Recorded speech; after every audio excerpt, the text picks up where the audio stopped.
Hi, this is Karen, and I am one of the co-admins at the SLPs of Color. We are an inclusive and intersectional community for SLPs, audiologists, and students. Today, we've had the pleasure of speaking with Jeep Madison and his father, Dr. Julian Madison. This father and son duo started a YouTube channel called What We Missed in School, a channel dedicated to spreading awareness about what we miss in school to help build an educated and informed society. Check out their channel. I'll link it in the YouTube description below and in the podcast description. This is part one of their interview. Stay tuned. So thank you for joining us. You can go ahead and introduce yourselves, whoever would like to go first. Dad, you can go first. No, you go, son. Hey everyone, I'm Julian Madison. I go by Jeep though, like the car, just a nickname I picked up about 10 years ago. Dad? Okay, I'm Julian Madison. My son over there, he got his nickname, I guess, largely because my dad was known as Jeep, and he just sort of picked it up. So I'm a husband and a father, and that's how I sort of identify myself. I guess a son, too, considering my dad's alive. And, so that's basically, in a nutshell, my identification, if you will, besides other than my professional self. Can you go ahead, Jeep and Dr. Madison, share a little bit about your profession, so who you are in the workplace? Well, I'm a associate professor of history at Southern Connecticut State University in New Haven, Connecticut. We're located about 3 miles from the second best school in the state of Connecticut, Yale. I tell that to my Yale friends all the time. But anyway, be it as it may, I've been there. I'm about to begin my 21st year at Southern, 25th year overall as a college professor. So I teach. I'm an Americanist. I teach U.S. history, U.S. Black history, U.S. foreign policy, history of sports in America, and recently, and by far my most popular course that I've been teaching, that I've just started recently, deals with intelligence agencies and secret agents in the 20th century. So that seems to be pretty popular. I'm a school-based SLP. Just finished up my CF, so that's pretty exciting. I also, on the side, do research for my boss. So I'm always trying to stay busy and learning new things. This is a little different interview from what we usually do. We have two people on, and you guys are, father and son. Can you tell us a little bit more about your relationship? And then I guess we can move into why we have both of you on today. Okay. So I think he's very supportive growing up in the classroom, on the playing fields, and everything else that we did, extracurriculars. I think that when you think about, what a supportive and involved father looks like during your childhood, that's what he was. I'm really appreciative of that. But I think early on, what I observed in differences between our relationship and my friends and their, father-son relationships was there's a lot of lecturing going on. And it wasn't just, those talks that you get from your father, but like legitimate, like history lectures. Like I'm pretty sure my first Civil War lecture came when I was like 7, 8 years old. And they came up randomly too. Like I think when I was 11 or 12, this one always sticks out. I asked him about the weather, what it's gonna be like for my little league baseball game, and it turned into a 1-hour lecture of how the Russian winter played a huge role in World War II. And so I always got these like history lectures growing up, but I think the most important part of those lectures were this ripple effect of how various events and these tiny coincidences or tiny action decisions have, subsequent effects on not just the people involved, but society or the world as a whole. And I think that kind of really developed my like critical thinking and this, thinking beyond the facts type of mentality.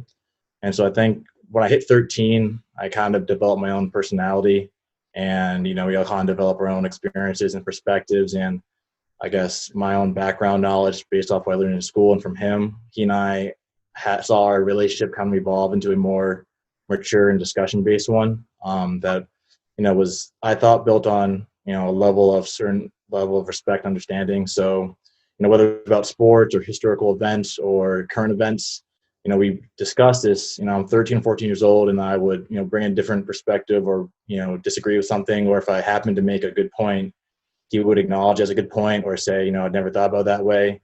And to empower, a 13 or 14-year-old, and validate their opinions and their thoughts, and to really, go through this critical thinking discussion with them, I thought was really important, especially when I kind of hit those rougher like teenage years where I was a little more rebellious, and discussion and communication is so important.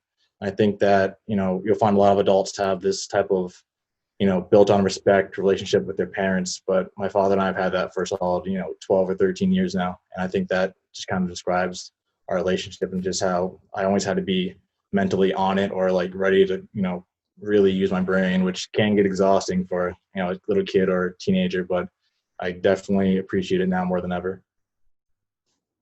I love that. I'm like, even just watching you now, Dr. Madison, I'm just like watching you listen to him. It's like so great to like just like watch you listen to him. And I know that so many people grow up and they don't have that relationship with their parents where they feel, that mutual respect, and like you talk to him like he's an intellectual, like he's an individual, and you respect his opinion and his questions and his inquiries. And I think that's really awesome that you guys had that from such an early age, because a lot of people don't, unfortunately, but that's really cool. That's good. It's kind of funny because in many respects, when he played Little League Baseball, he was a typical kid, in a sense that if I had something to say, he wouldn't listen. And so one of his coaches, his coach for this one of his Little League coaches had the same issue with his son. So what we used to do was, but his son would listen to me, and my son would listen to him.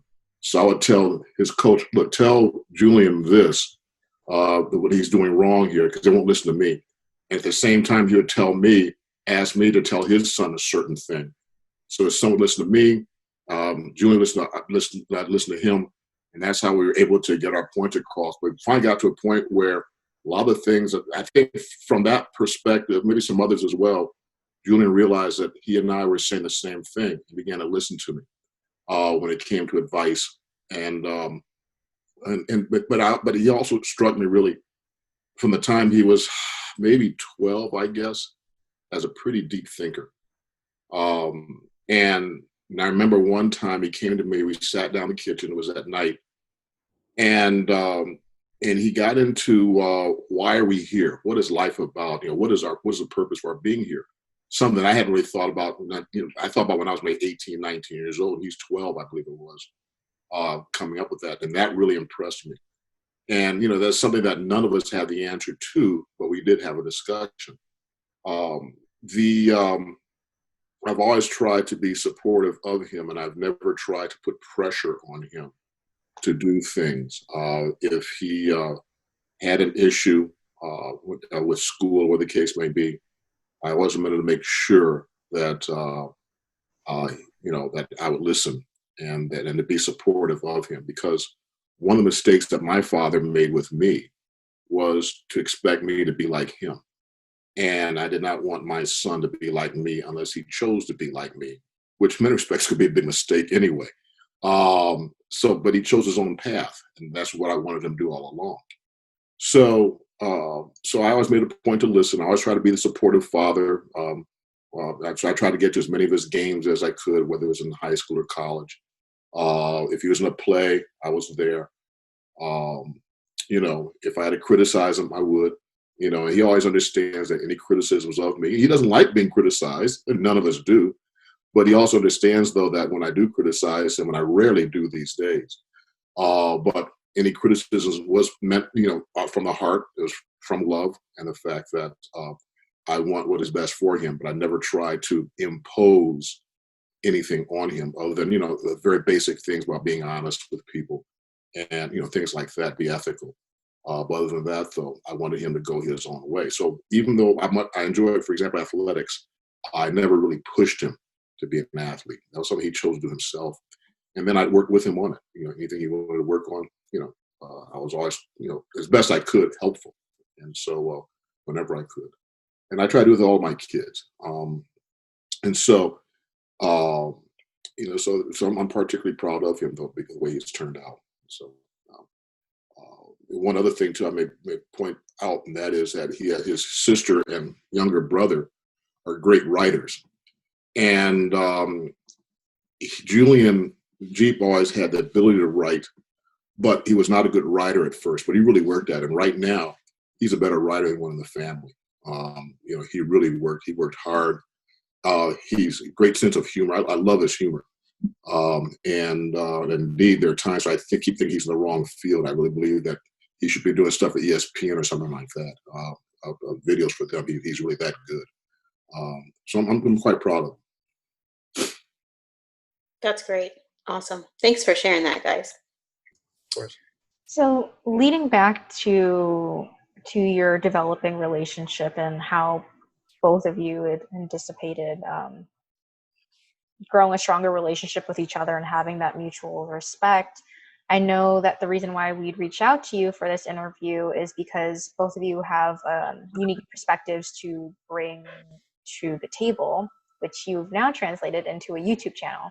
So can you share a little bit about what the YouTube channel is and what led you both to start it? Okay, well, that's more his idea, so I'll let him run with it.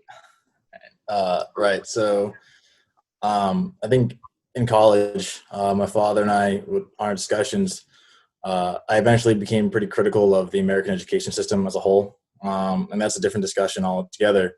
But following the events, George Floyd's murder and the subsequent events in Minneapolis, conversations that I observed or participated in on social media had this theme of, seeing the protests and the riots as an isolated event. And it just seemed that people didn't quite understand that this wasn't just people didn't realize this was a replay of injustice. It was like part of a cycle that we've seen for decades, even centuries. And I remember just kind of thinking this has happened again. Like, it's not just people getting upset over one isolated instance of injustice. This is it's kind of sounded like, or felt like, here we go again. And people didn't quite understand that.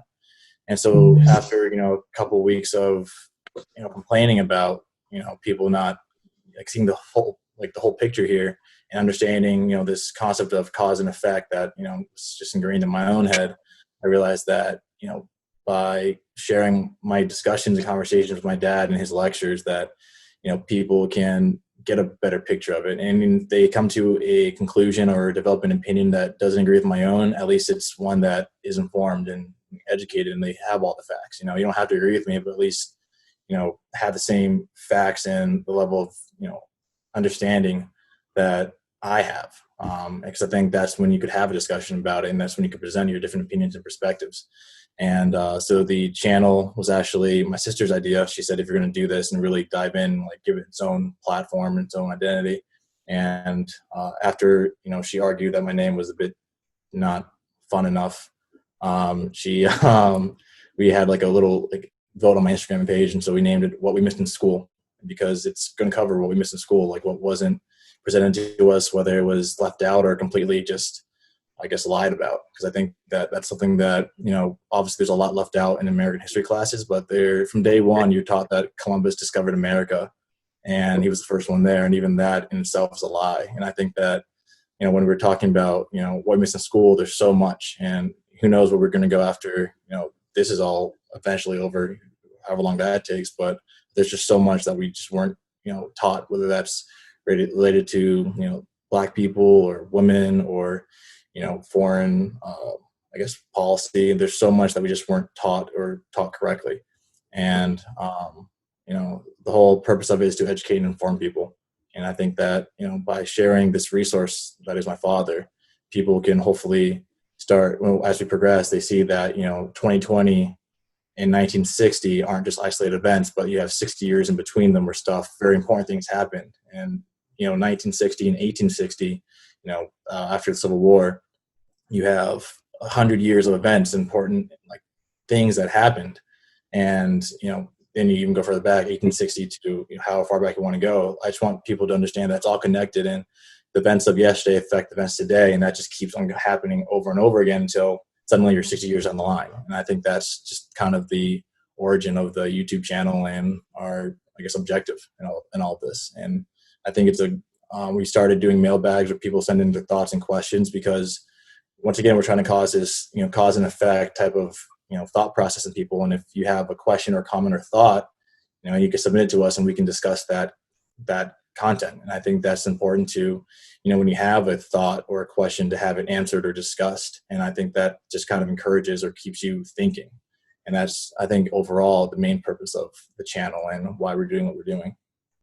Yeah, I remember seeing, I was catching up on your videos, and when you had the title for mailbag, I was like, what's a mailbag? And I realized that it was exactly what it sounded like. It was questions that you were receiving that you were pulling out and answering. And I think that's such a unique part of your channel, because I don't know how many other history channels on YouTube provide that kind of platform. And maybe it's because that's what you wanted to do, is to have an engaging audience.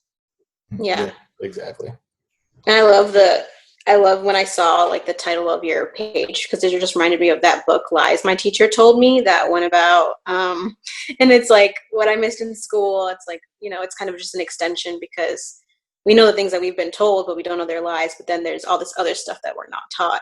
And you guys are touching upon that. So I thought that was pretty clever. It's pretty cool. Yeah, I wish I could take credit for that. I know that you talked about a little bit about how everything is connected.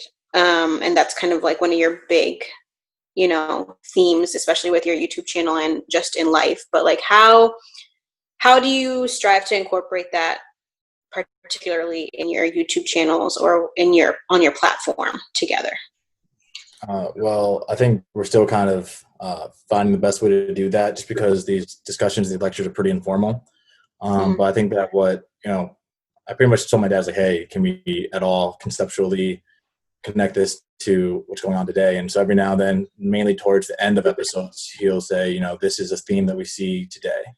And Dad, you could elaborate on this like in a quick second, but I think that when we're trying to connect it to the past, I think another way to think about it is when people say history repeats itself, we're not talking about, the horrific events of the past. We're not talking about, if you don't know that slavery was a thing, we're going to get enslaved again. We're not talking about, the Holocaust happening again, even though, obviously, there's, that is something that genocide is a thing. But I think that what we're talking about when we're talking about history repeating itself, we're talking about these themes of oppression, these themes of legislation, indirectly affecting a certain demographic. We're talking about, I think an episode that's going to be released in a couple of weeks, my dad and I talk about how I think it was post-Depression era and the blame fell upon immigrants, and which is a very common theme where wherever you see a depression, you see this blame on immigrants, and this whole notion of they're taking our jobs, which are jobs that aren't exactly, ones that Americans would have or want anyway. And like when you see themes like this happen throughout the course of like our country's history, then in my opinion, that should be like a red flag of, okay, like what's being covered up here? Like who's being protected here? Are there any problems that we're not fixing? Like, even though, depression tends to happen like, once or twice every single century, like, and I guess not to get too off topic, but when you think about going back to the immigrant thing with this blame on immigrants, whenever there's an economic depression, no one's questioning, the ethics and morality of capitalism and, who's being really exploited here. And I think that's kind of the themes that we're seeing. And if we talk about how everything's connected, we're saying, like, if you look back in this depressive era and our depressive era, what themes are being, I guess, repeated, what events or what, legislation was, put out following that event versus what's happening now. And if they see a connection, like, okay, whenever this happens, then we can kind of evolve as, a society or as a, peoples who don't want to be exploited or oppressed. And I think that's kind of what we're trying to throw out there. Dad, do you want to elaborate on that at all?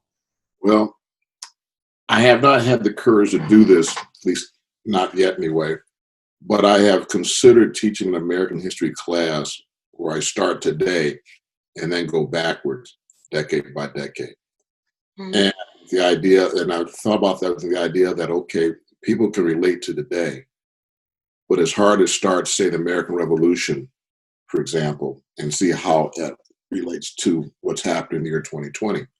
But if I start in 2020 and go back to, say, 2000 for my first lecture, the 1980 for my second lecture, and keep going backwards, maybe I can start making better connections between events and what has happened, so they can relate to see, well, so this is what happened. So the problem is a lot of people have a problem with understanding that life went on before they were born. And so, and I understand that. I had a hard time understanding that my parents were little kids at one point. And but beyond that, though, it's Ajit made the point though about connections, and the next lecture we're going to do probably will deal with Supreme Court decisions that were made in the 18th century, 19th century, that affected people into the 20th, and even to a certain extent, even today. The thing about this is that events are not, particularly in history, events are not isolated. And so, something, as Julian pointed out, there's always a sort of a cause and an effect here. There was a law professor named Derek Bell, a black law professor. And Derek Bell passed away a few years ago, and he was a brilliant professor. He taught at Oregon, Harvard, and NYU, and a very principled man.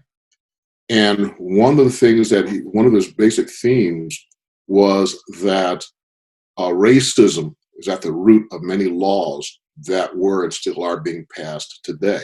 I mean, stand your ground is a perfect example of that right now. But still, there are a variety of laws that have gone into effect over the decades that were racist at their very roots. So at their core, that obviously affects society in one way, shape, or form. And so those are some of the things that my son and I are still trying to flesh out in many respects there. Part of the problem here is that his criticisms of the way, particularly history is taught, I think, are right on target. The part of the problem here is the fact that for a long period of time, history was not taken seriously by the various school districts across the country. You have a gym teacher who took a couple of classes in history in college, and now that person's teaching a history class to give him or her something to do. And so hence we get the myths. And the United States, face it, U.S. history is based on myth in many respects, from George Washington, Paul Revere, who really did not make the ride all the way through. So what you have here then is the fact that students grow up with certain misunderstandings and misperceptions about what actually took place in our country's past. And so as a result, sometimes you get resistance because that's not what I learned when I was younger. And so we're trying to, so part of the whole thing is that we do the best we can with the limited time that we have to try to straighten out a few misunderstandings and show people what connects and how they connect. So on the note of how everything's connecting, I wanted to hear more about your upbringings and your childhood. So in your childhood, what has shaped you into who you are today? Well, I guess I'll start with that one since I'm older. Just by a couple of years, a little bit. Yeah, one of the things here is that my family, we're very proud of this. Actually, my family is education is very important.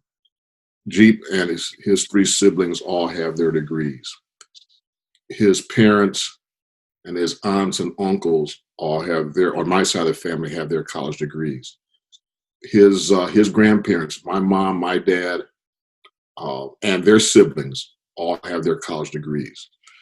His great-grandparents and their siblings all have their college degrees. And the same thing with his great-grandparents and their siblings. And so basically he so Jeep and his siblings, basically fifth generation, where everybody on my side of the family have college degrees. We never really came out and said college is not an option, but I guess we could say we came pretty close to that. Education is very important. I previously mentioned that one of the issues I had to deal with was my father's expectation that I would be like him and do what he did. And so it was very difficult for me, but I grew up as an athlete. My son is a better athlete than I, but I was a pretty good athlete. I loved to travel. My father, one thing that I really enjoyed about my dad and mom was that we went everywhere. We went all across the country, and I try to do that with my kids as well. and I always encourage my students to travel. I used to read all the time. I loved reading. When I was maybe 11 years old, I remember one hot summer day, I went to the library, got like 4 or 5 books. My bedroom was the 3rd floor. I had this whole 3rd floor to myself, and I had these pillows. And I built them into a big tent, if you will. Turned on the fan, made a bunch of sandwiches and chocolate milk and ice cream, and got my books and just read the entire day.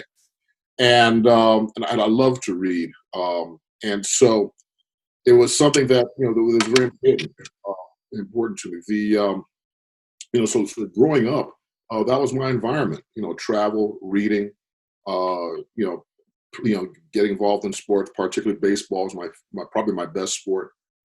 It's something that really I enjoyed my childhood, and then I enjoyed growing up.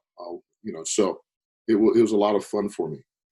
And I think so. My dad talking about reading and academics, that was definitely a huge part of my childhood too. I think my dad had this thing that I actually thoroughly disliked during the summer. He called it Madison Academy, where for like 3 weeks would be just an intensive every single day reading, writing, math for an hour or 2 each. And it was horrible because during the summer, you just want to go out and play sports and play around the house. And during the school year, we come home from school and there'd be another, like, if we didn't have sports practices, probably like an hour reading one day, an hour of math the next day, then an hour writing the day after that. Which I think is one of the reasons why I played sports so much, because I wanted to get out of the house. But then, like, looking back, I remember, one of the big, so I always go around books. My dad had like hundreds of history books.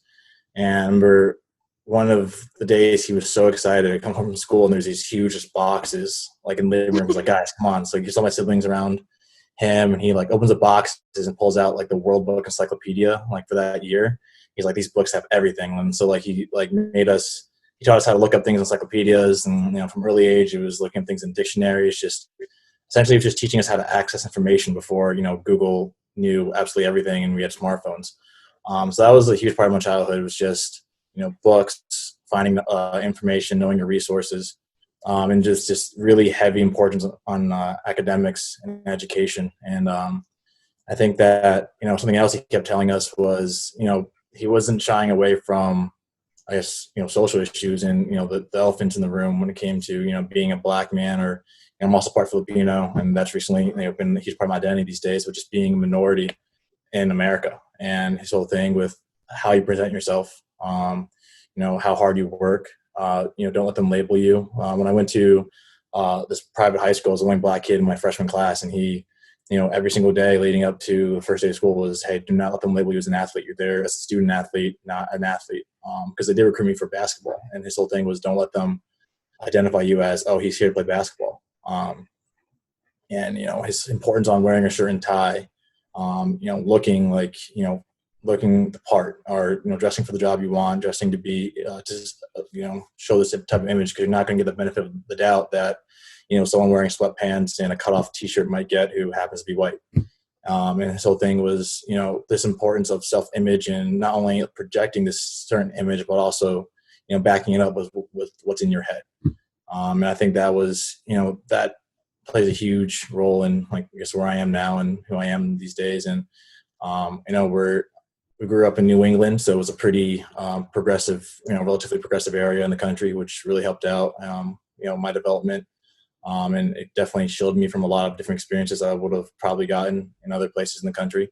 And even though we grew up in New England, I always call myself a Cleveland kid anyways. I think that's kind of an important shout out to make. But that was just, I guess, my childhood in a nutshell. Was just this stress on, image, being conscious of, being a Black man in America, and education. How has your, I guess, now that you're an adult, and I know we're constantly having to prove ourselves at times, especially in our field, but I guess, how has your image or your identity changed or remained the same when it comes to, like, projecting this image of who people expect you to be, or maybe what label they might place on you? Like, how has that changed? Like, have you changed in a sense where you feel like you don't have to project a certain image anymore, or? now that you're like somewhat established in the field, your stuff is done, like how does that feel for you? Well, that's a really good question, actually. I think that for the longest time, I just identify as a black man, and I think that when I started, you know, getting close to my mom and like really, you know, having these conversations with my mother, I realized the Filipino side was also really important. And so for a while, there was this idea of how do I act more Filipino at the same time like Mm-hmm. being black? Because I feel like, especially when you grow up in predominantly white, prep schools and predominantly white colleges, there's this idea of how do I act black, as Mm-hmm. if it's not just like you. And I think that as time went on, I kind of just started being myself, and whatever I am or however I act, that's just how black people act because we're just people. And I think that that's not something that's something I didn't learn until I guess towards the end of college. But until then, this idea of what I'm projecting or this image was a constant struggle because I didn't know whether I didn't know how to act. I didn't know like what was truly black, what was too white, and being in these predominantly white environments, like I should probably assimilate to like white culture or their expectations for black people. And so I feel Yeah. like really early on, I was essentially becoming a white person's like their token. Like I was becoming that token black kid or whatever role they felt comfortable with me being in. That's what I would be. And as I got more confident in myself, I started speaking out on more topics, but at the same time, I still kind of censored myself. So the only time I would really speak out against racism was when it was explicit and like obvious or like a little more obvious. And I wouldn't really speak to systemic or implicit racism or biases. And same thing and that just kind of was what I was like, throughout college. And it wasn't until I got to grad school and really started, I guess, being more confident in myself and like, understanding my identity as a black man is defined by me. And understanding like just talking to my grandmother more and just understanding like I guess our family history. And so I guess nowadays the image I put out is I'm just an educated person who happens to be black, and I want to I guess project this image of I could dress I thoroughly enjoy dressing up in like shirt and ties and like nice sweaters. Like it's just something I enjoy. I love athleisure. I think it looks good. And that's the image I like to present just because I think that it can kind of break this, stereotypical mold that people might have, subconscious in their mind of, what a black person is. And so if it goes counter to what they expect, like, I think that's great. I think it's great to challenge their expectations. At the same time, it's how I choose to present myself. I like wearing shirts, ties, like I enjoy wearing like athleisure clothing. And I think that just dressing how I want to be is, it's black. And I think that's something that took me a really long time to kind of come to terms with or understand. Yeah, I definitely understand. I know that lots of students, especially students that have been minoritized, are always worrying about like the respectability politics and code switching. And that's kind of why I asked the question, just because I feel like at some point we kind of settle into our own identity. And it's, obviously, we have to think about certain things at times, but I think we kind of just like say, you know what, like it doesn't matter. I should be respected regardless of how I dress, how I speak, and how I navigate the world, I guess. But it's really cool to think about how you progress, I guess, at least for me, how I've progressed over the years. So Oh, no, 100%. I had the same experience with respect to my son. I went to a private school, and out of 200, maybe 200 students from grades 9 through 12, there may have been 8 or 9 who were black. There was one Asian in the upper 4 grades. And to give the school credit, it certainly made an attempt to diversify so that today, and it was all male. It was all male at that time. Today, it's co-ed, and it is completely diverse. And so I give him credit for that. But I've always been sort of like the only one in the room, if you will, or one of the very few in the room, or in an organization, what have you. When I played summer baseball, I was the only black guy, not only black guy on the team, but in the league. And so I was always cognizant of that. And there is a certain, I don't want to use the word pressure, but there's a certain awareness that you must have about you. I remember years ago, I played fast pitch softball. And in one particular game against an arch rival, again, I was the only, I think there were two black players both on my team. And in one game, I think I tripled with the bases loaded or something like that. And a guy in the stands called me the N-word, from the other team. It so happened it was the father of the other team's pitcher I hit the ball against. And the son was totally embarrassed. And I heard the guy, and I began to charge in the stands, and a couple of my teammates had to hold me back. But the pitcher, whose dad used that term, went up in the stands, told his father to go home and don't ever come back. And he apologized to me after the game. But you really have to be aware of a lot of things of what's going on. As a professor, I can pretty much wear what I want to wear. But now I remember when I was in grad school, there was a guy named Richard White. He was a professor at the University of Washington, and he's at Stanford now, teaches at Stanford. And he wore plaid shirts, blue jeans, and wore his hair in a ponytail down pretty much around the middle of his back. But he did that because he was arguing the best college professor in the country, regardless of discipline. But I made up my mind that it didn't really matter how good or how bad I was.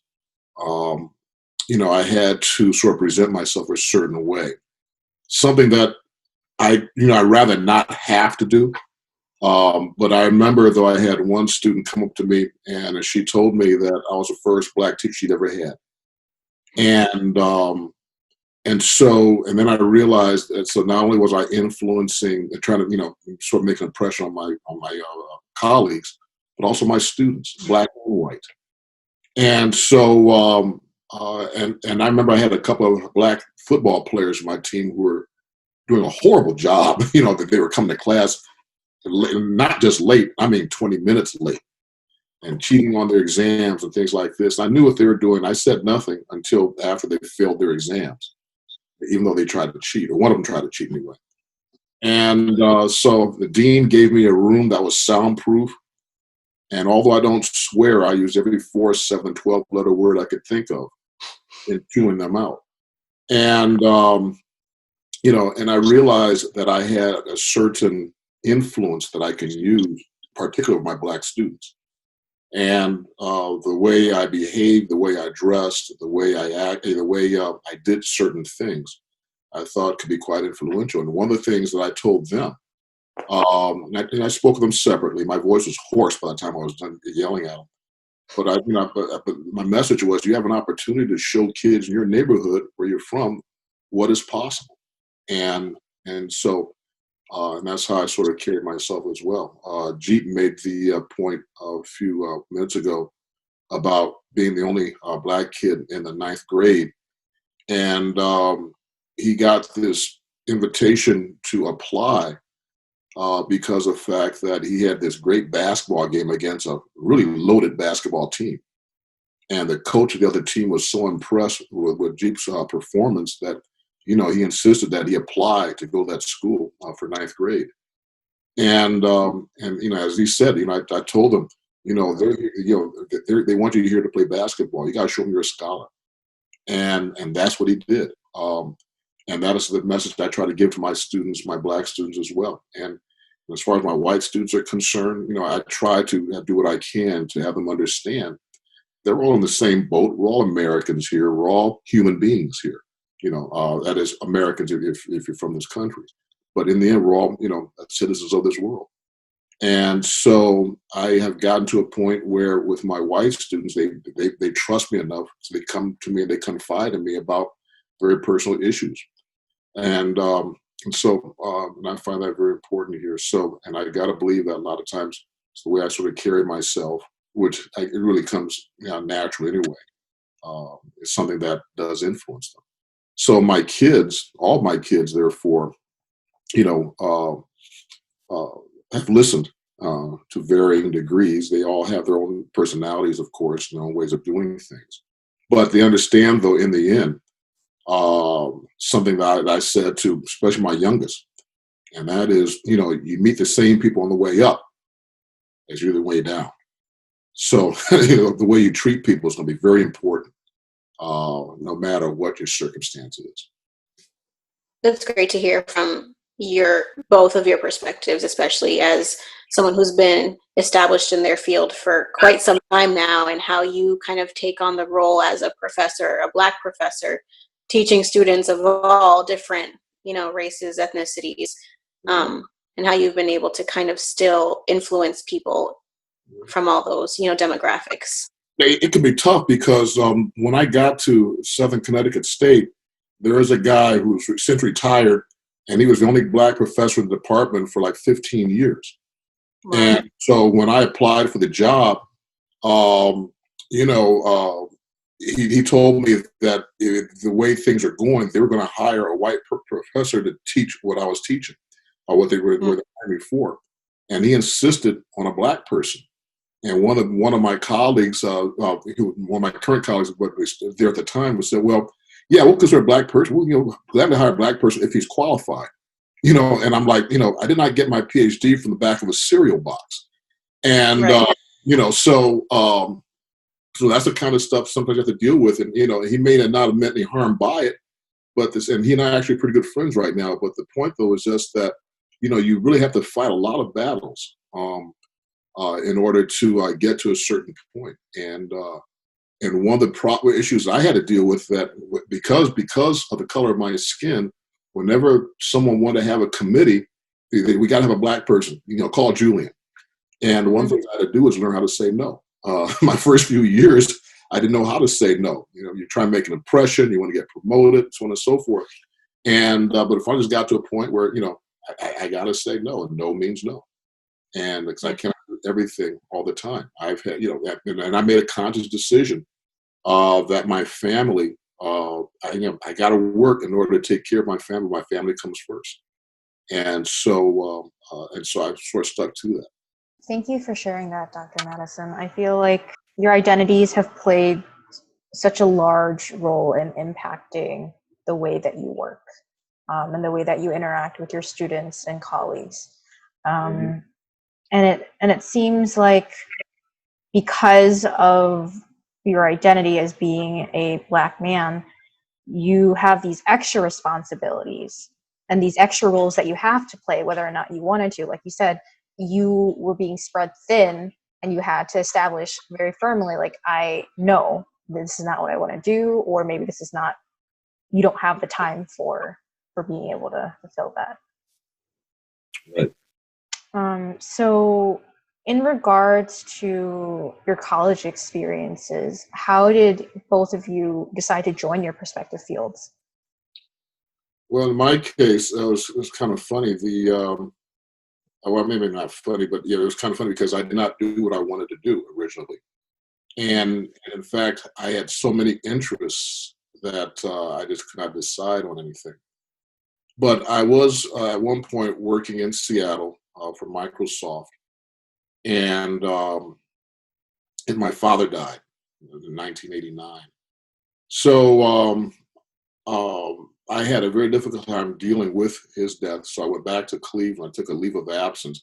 Actually, I'm still on leave of absence. I really should let Microsoft know that I'm not coming back. But anyway, but I took leave of absence and decided I had a minor in history. So I decided to just go ahead and the minor. I was going to do business. And I said, I don't want to do business. I'll do history, have some fun with this. And so I completed the minor at Cleveland State University. I'm from Cleveland, born and raised there. And so I was about to go back to Seattle when a week before final exam week hit, the department chair, the history department chair approached me, and he knew my parents. And he approached me and said, I want you to apply to become a graduate assistant, and you'll get your master's degree, we'll pay for everything. And so I decided to do that. I said, okay, I'll do that. If he's asking me, it pretty much means I'm in. So something happened where someone was supposed to be a graduate assistant, decided not to attend or whatever. I don't know what happened. So they had an opening, and so I got the position. And I was assigned to a professor who was a really interesting character. He was the grandson or the son of Jewish immigrants who escaped Europe when Hitler and the Nazi machine were running wild. and they came to the United States. And so I was his assistant, and he pretty much encouraged me to apply for a PhD. Why don't you apply to school, get a PhD? So he says, I want you to apply to Harvard. I can get you to Harvard, he said. And I did not apply because the application fee was too high. To which he replied, after it's all over, I would have paid it. Well, in that case, I wish I had now. But be that as it may, so I applied for a variety of schools, and next thing I'm at Washington, getting a doctorate, and then the next thing I knew after that, here I am teaching. My father and I used to. One of the things I had in history is the fact that my father and I used to talk about history all the time. We used to exchange books, and we became self-proclaimed experts on Russian history of all things. And so that's really what got my interest in history going. I'd never really thought about being a college professor, actually, until I entered the University of Washington. It was just one of those late things. So what was your major in college? You said you got a minor in history? Civil engineering. Oh, interesting. So crazy how life works, you just end up. Yeah, my dad was a civil engineer. He wanted me to be one, and again, it was not something. The coursework was something I just did not enjoy. I didn't want to do it, but I did it, and so then I got out of it when he died, and which is one reason why I remember with my son with Jeep here, and he felt all kinds of pressure when it came down to civil engineering because. A couple of family members, my mom, my sister, were kind of pressuring him, and it was something he just did not want to do. And it was, or put another way, it's not something he did not want to do it. He just didn't know if he wanted to do it or not. But he, and I talked to him. I said, do what you want to do. If they bother you, you let me know, and I'll take care of it. I want you to. Just go ahead and get through this. This is when he was in high school. Just get through this. Do what you want to do. Study what you want to study. Do the best you can. And then eventually you'll hit something. You'll come across something that you really enjoy. If it's engineering, fine. If it's not, that's fine too. And that was my message to him. So and all that because I remember what happened to me. Yeah, it's definitely something I appreciated growing up because I remember when I eventually told my aunt and my grandma that I was not going to do engineering. I feel like that was when my grandma kind of crossed out a few things on the will for me. But I think I ended up going to Case Western Reserve in Cleveland, Ohio, and I think when I was applying to universities, I wanted to go into education just because I felt like it's that's kind of something I could do and I could figure out what to concentrate on later. And I thought politics was really cool, but then after a semester of political science, I realized I hate politics, so I got out of that. And then I decided to just go business because everyone does business. And so my first year, I played football, and I was probably the only kid on the football team that the coaches had no idea what he was studying. And so they all just, I guess, eventually decided to say to all the prospective students that I was going to be a lawyer just because that was the kind of the cop-out answer. But I ended up finding speech pathology because I figured that, regardless of what I want to do, I probably want to go to grad school for that because I knew I wanted to be a professor at some point. And so I feel like if I can, be a graduate assistant, coach on some football team while I'm studying to get my master's or PhD, that'd be really cool. And so I ended up going to a summer camp where I was a football coach, and it rained one day. And so you can't really do sports in the rain. So we always went to go see a movie on rain days. And so the kids chose to see Planet of the Apes. And Planet of the Apes, they use sign language. And I was like, oh, sign language is really cool. So that night I got my phone, enrolled in a sign language class for my sophomore fall. And it was in the Communication Sciences building. And I thought it was a really cool building. It was really shiny and new. And sign language was a lot of fun. And the faculty there was great. And so I took an intro course, learn more about the field and the options and, the possibilities. And I thought it would be really, really cool to get into the field. And then the non-weird story I tell people is that I, had a speech impediment growing up, and I had a speech therapist then, so I was inspired to do it. But the real story is Planet of the Apes kind of got me into communication disorders. Yeah. So wait, you took an ASL course and then you took an Intro to ComD course, or were you It was referring to it? sign language. I took the ASL course, and then the following semester I took an intro to ComDisc. Okay. And the rest was history at that point. And so it was definitely, I definitely get a few weird looks whenever I share that story, because not a lot of people think Planet of the Apes will lead them to that field.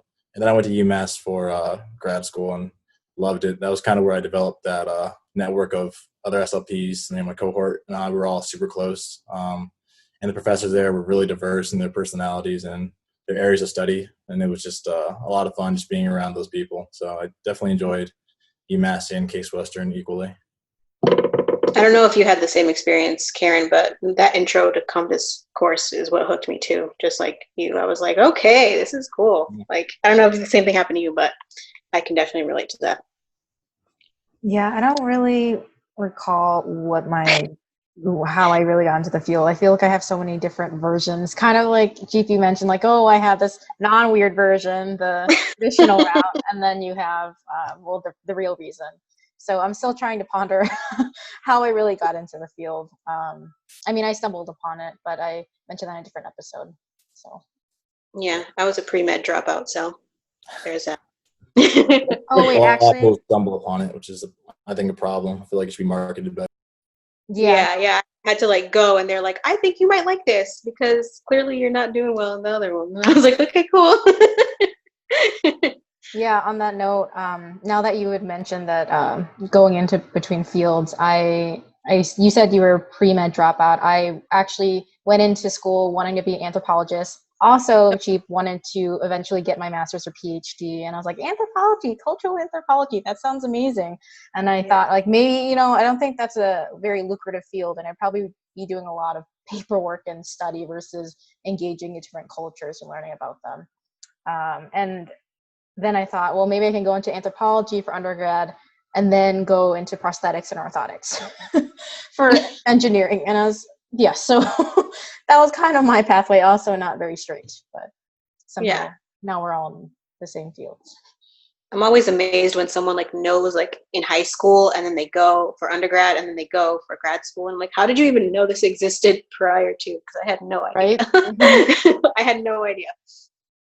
Well, my grandmother picked my dad and his brother's fields for them.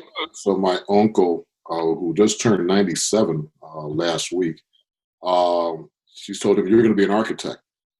Yeah. And my dad was the second one. You're going to be an engineer. And his father, my grandfather was the first registered Black civil engineer in the history of the state of Ohio. My dad was the third, and my uncle Robert was either first or second registered Black architect in the history of the state of Ohio. The third son, Stanley, she told you're going to be an architect, but he broke the mold, became a physician. And the youngest one, Bernard, was going to be an architect, and he became an architect. It's just funny how that goes. My maternal grandfather was a physician in Milwaukee, Wisconsin, where my mother was born. And my mother's oldest sister became a physician as well, and she became the first woman and first Black person ever practiced at a hospital in Milwaukee. They would not let Black people work at hospitals. Black doctors work at hospitals. So my mother's oldest sister became the first in the history of the state of Wisconsin. My mother was an educator. She dropped out of pharmacy and decided to go to education. The next sister became an educator, and the youngest one was a nurse. So, but I think they chose their own career paths. So. Yeah. What a professional family. Oh my goodness. So many things, and they're like all related, a bunch of them, which is really cool. I feel like those families where you have like one SLP and one OT and like the other one's is a PT or something, or the other one's a nurse. I always find those so awesome. Yeah. They're all just like in the same field, sort of, Okay. Mm-hmm. So you guys talked about college. Now I guess we're going to transition to after college. Jeep, let's start with you. Can you tell us a little bit more about your CF, or if you took time off in between, or if you went straight through to your CF? I went straight to it. My CF just ended in June, and I work for the Lobby Institute, which is a private practice that's contracted out to a school district here in Southern California. It's a lot of fun. I worked in the high school setting, which I think I prefer, just because I think that I get along best with high schoolers. So I'll be starting I guess I'm waiting for my C's to officially to finish processing because that takes forever. But I am actually starting my second year in the school district in a week or two. So I'm pretty excited about that. I just didn't want to waste any time. I just want to just go right for it. And it was nice because aside from the fact that it's California, what drew me out here was the opportunity to research for my boss. She has a few different projects going on. She is always doing like a dozen different things. She's one of those just doesn't sleep type people. Overachiever. And so she's, all these opportunities to, bolster my resume, my application for an eventual PhD, and, Southern California weather, it was just too much to turn up. So I just had to come straight out here to get the CF going. Did you want a school CF initially? Yeah. Personality wise, it fit. And also I think my experiences during my school placement during grad school allowed me to kind of see the influence I could have on, predominantly black students or students of color. Kind of like similar to what my dad has. I remember just one quick story was there's one student with autism who was in the middle school that I had my placement at, and I was told by the teachers I was the first student, the first SLP that he actually actively worked with and engaged with. And I don't think it was any secret that I happened to be a black male, and I think that was just a huge thing where he could relate to. Teenagers are weird, and I think that they're able to open up better to people who they can identify with or they see themselves as. Mm-hmm. And I think that moment, I remember telling my professor about it, I got super emotional just because I realized that was when I kind of saw the difference or the impact that I could have.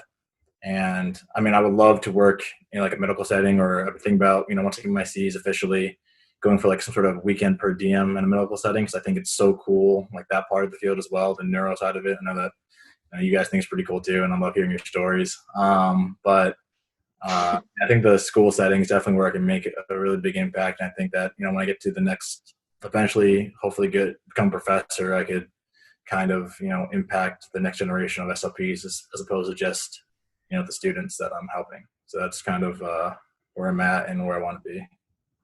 Sweet. And you shared a little bit, Dr. Madison, about kind of your postgraduate life and getting your master's and your PhD, but what was your first step after your PhD? I don't know if you mentioned that. Yeah, it's kind of weird. When I was a student at the University of Washington, I got a fellowship to write my dissertation at the University of Maine, and we moved to Orono, Maine. My wife has not forgiven me for leaving Seattle for Orono. But anyway, so we were there, and it was part of this fellowship was given to several students, and there were various colleges over in New England, sort of a consortium of New England schools to try to make their faculty more diverse. The whole idea is that you get the students, finish their dissertations, and hopefully that university would hire them. And so you have the University of Maine, University of Vermont, New Hampshire, Bridgewater State, I think, in the Boston area, and a couple other schools. I think Boston College actually came on board with this. I don't know if the fellowship is still there or not. I don't know. But anyway, so as I was writing my dissertation, I got to apply to various universities to teach, and it's really competitive. I mean, it's incredibly competitive. I know that the University of Washington, for example, for one position, had something like 800 applicants, and so it's tough. It's a very competitive field to teach at the collegiate level. So I was offered a position. Well, so what happened was my first position actually was Youngstown State. I know that the University of Maine in at the University of Southern Maine in Portland, Maine, actually came after me, but I had already accepted a position at Youngstown State in Ohio, and otherwise I might have just decided to stay in Maine and go to Portland rather than Youngstown, even though Youngstown is 60 miles from my hometown. But be that as it may, I applied for the job at Youngstown and went there and had an interview, one of the final 3 or 4 candidates, and they decided to offer the position to someone else.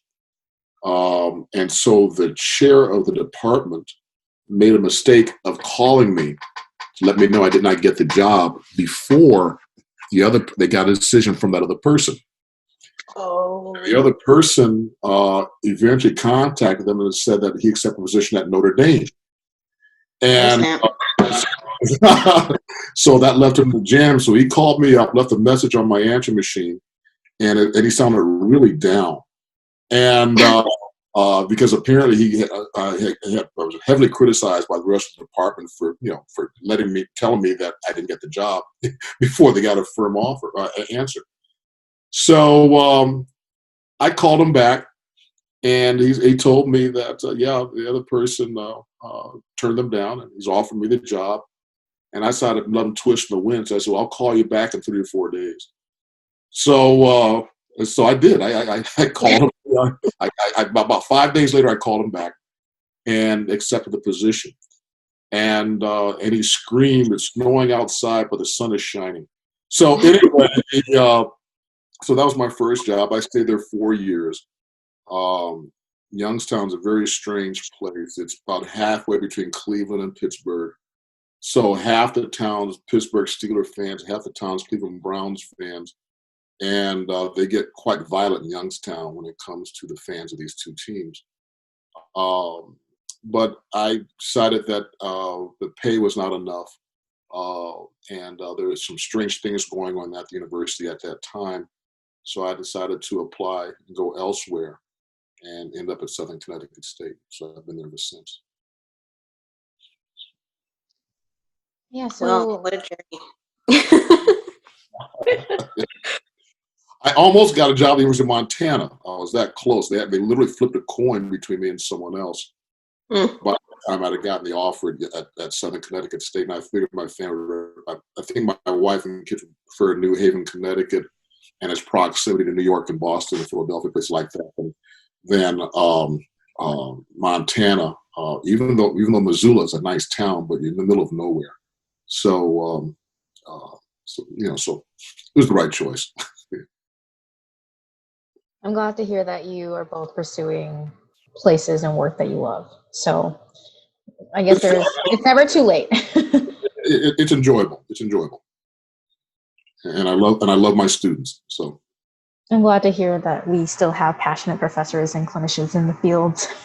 It's always good to hear that that the motivation is still there to influence and impact students. We would like to thank Jeep and Dr. Madison for joining us on the SLPs of Color podcast. A link to their channel, What We Missed in School, will be shared in the YouTube and podcast descriptions. Look out for part 2 of their interview next week. If you don't already follow us, you can find us on Instagram, YouTube, and wherever you listen to podcasts at SLPS of Color. Please make sure to follow, subscribe, give us a rating, and leave a review so others can find us. You can also leave us a voice message with feedback for this episode at 510-255-5620. Thanks.